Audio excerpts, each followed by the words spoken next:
Welcome to headquarters. This is where Riley's emotions work, including myself. This is disgust. Oh, anger, don't forget to sign that release. I'll get to it.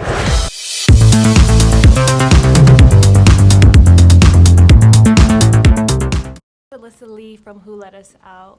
I was really excited when I heard that this was coming out because I really resonated with both Inside Out 1 and 2.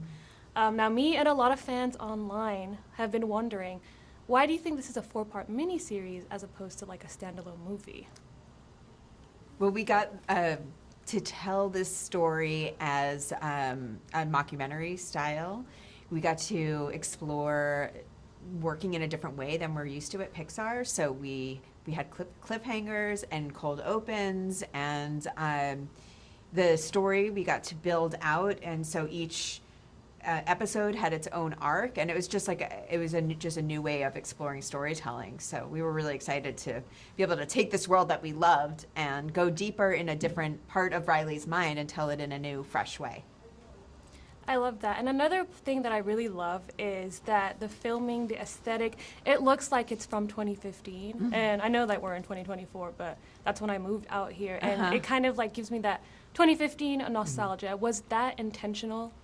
I think there's always the intent, we're adopting this world of Inside Out, and it needed to feel like that, right? So we're taking something that's familiar, and we have to make it look the same and upgrade everything. But we're hoping like the mockumentary style was sort of like a new, fresh approach to it, right? It's like these characters are familiar with, this place that feels familiar, but you're getting to see it in this new way. The characters get to talk to you straight at the camera.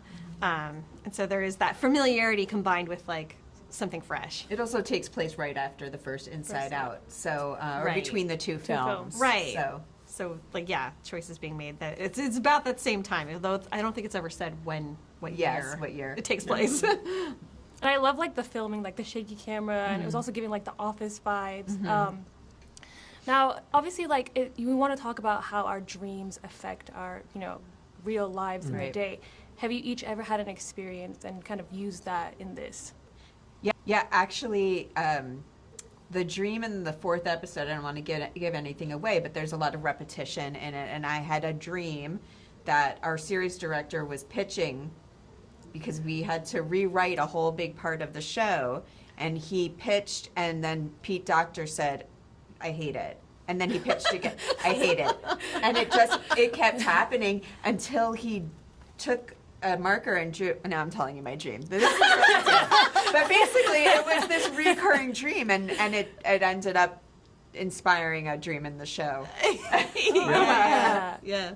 I love that. I feel like it makes it more relatable, like being able to see, yourself on screen, see us on the screen. Yeah. We frequently shared our dreams on the show, and I think, and what's interesting is like there are common dream experiences, right? Like flying and things that are familiar. So being able to incorporate those, but then layer in what's specifically happening to Riley. Yeah, we have a little line because I always wondered, flying dreams are the best. Why don't you have them all the time? And there's a little line about how expensive they are. Like the insurance on a flying dream is atrocious, so that's why you don't have them. It's like realistic, and then it's like, okay, it's like not realistic at the same time. But I always have this weird dream where like I flap my hands like I'm a bird and I fly in my dream. And I'm like, if I was ever in danger in real life, would that work? Yes. No. No, it turns won't. out no. It will not. Only a dream thing. Now, we can always hope, and I know it's a limited series, but do you think we can see more spin-offs?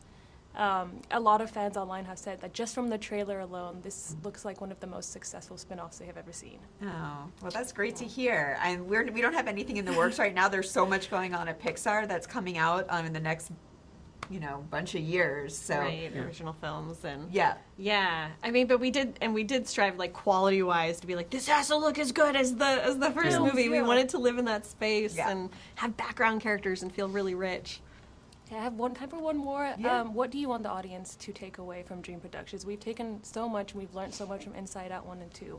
But what do you want them to take away from Dream Productions?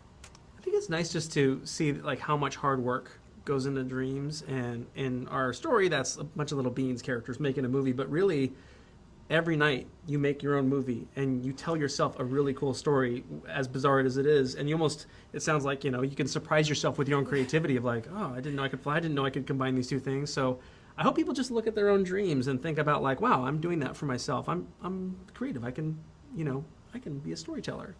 Yeah. You could process your own feelings, you can process things that you don't realize are just sitting in the back of your mind. And so I hope people can be a little introspective about how they're walking through life and how their dreams help them. I love that. Thank you. I mean, I've been in like places where I've been able to almost change my dream. Like if it was a nightmare, Yeah. I'm like, okay, no, I have a Yeah. superpower now. I can change this. So Yeah. it's like really strange to see how your mind can do that and to see that on screen. It's going to be so relatable to so many people. Yeah. So I'm Yeah. so excited. Well, thank Thank you. you. Thank you. so much. So Thanks for wonderful. coming. Hi, this is Alyssa Lee with Who Let Us Out. It's so great to meet you both. I was so excited when I found out that this was happening. And fans online are really excited too because everyone's obsessed with Inside Out 1 Yeah. and 2. Each character in both films obviously has like traits that we love about them. So what did you each want to bring to your characters so we get that same feeling from Dream Productions? Well, I love making Paula similar to me, which is I always call myself an optimistic pessimist or depressive optimist because I fight depression and sadness and like the feeling the weight of the whole world, but also I just always feel deep down it's going to be okay. So I love that Paula, as much as she gets pushed down, it's almost till the very end that you see her almost breaking, but she's never going to quite break, which I love that part of her. Yeah. And I think Janelle kind of similarly has a positive, a positive outlook, but it's more of an anxious positivity of like a, am I doing this right? Is it okay? Like, can I take up space? And I definitely relate to all of that. Just constantly every day looking in the mirror, like, am I doing anything right? So I love bringing kind of all of those facets to the character. Yeah, and that makes it more relatable to everybody, so each of us can see that on the screen. Now, I do have to ask, this show really explores how your dreams can affect what happens in your day-to-day life. I today had a nightmare last night, and I was like, oh my God, am I going to make it here? I made it. No. But there were some things that happened this morning that almost stopped me, car issues. Oh, no. Have you ever had a dream that has, affected your day-to-day life? Oh, and, like, totally. Did you bring those experiences Constantly. into this? No, I had one the other night that my dog got lost, which is one of my biggest fears, and I woke up so unsettled. I woke up calling, making sure that my wife sent me a video of the dog, like, please don't lie to me. Is she okay?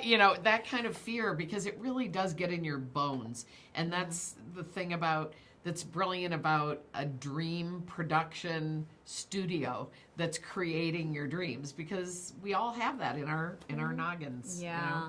And also just sleep deprivation is Oh, yeah. so, because I'm a new mom. I just had a baby like 5 months ago, and for a while, because you're waking up every 2 hours, I would wake up and I would think she was in my arms, and I don't know if I was awake or sleeping, but I'd be like rocking a baby, and my partner would be like, what are you doing? I'm like, and I'm like, no, and I'd be like, where is she? Where is she? And then I'd like go like this, and I'd be like, where did she go? And she's, in her bassinet, and she's totally fine, but it's weird, the like crossing reality of like what's real and what isn't. So yeah, definitely gonna affect you. Yeah, For sure. Our brains are really like as elaborate as Inside Out makes our dreams and emotions. It's an elaborate machine in there. There's a lot going on. Yeah, because even if it's not real, you feel like your body and all Your of body, it, your it physical feels cells feel like it's real. You wake up with those sensations. Yeah. Growing up, I always thought, even now, that there is something in my brain that's like telling me, like, you should sleep in, or no, you should do this and do this decision. Now, going back to Inside Out 1 and 2, I know this is in between the events of those films. Yes. How do you think your characters would interact with Riley's and you emotions in the future? Oh, wow! My mind just went like this. like- I was like, wait a minute. How? Okay. So you mean how would our characters deal with her as she gets older? Oh my goodness. I think Janelle would be excited. I think 'cause she's Janelle like, would be- ooh, like new meat, like Yes. new things to play Grab on with. to. Yeah, I think she'd be excited. And she's closer to your age, and it would be like you're wanting to guide her because you're a little bit older, but like, Right. yeah. She'd be like I anxiety. would, I I know would this. be I would be annoyed probably Yeah. at some point, because I'd just be like, don't do that. You're gonna regret that when you're 40. Like that. A lot of that kind of stuff. I'd be like, don't marry him. What the heck? What are you doing? Oh my God, he's got a goatee. No, I'm kidding.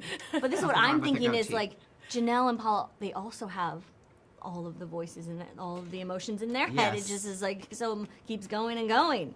We smoked a lot of marijuana before Yeah, we we're did this going. interview. We're really. Where are we? What's real? What's not? We don't know. We have all the people in our heads. In our heads. No, I think And that all then the they time. have their- I think that all the time because really our brains are insane. Like No, what they're- our brains can Truly. create to even make things okay in your head, how we keep ourselves safe with our brain. It's an amazing thing. I love that this whole franchise is all about that Yeah. because I love therapy too. No, I literally feel like this franchise was made for me because the conversations and events I create in my head to deal with Yes. like something and to like say that something is okay is literally this. So Yes. Yeah. I'm really glad that we can all relate to this and you guys like brought it on screen and I can't wait for the audience to see it. And I have a million more questions, but we have to wrap. That was so fast. I know. It's nice meeting you. Thank you so Yes. much. It was so wonderful.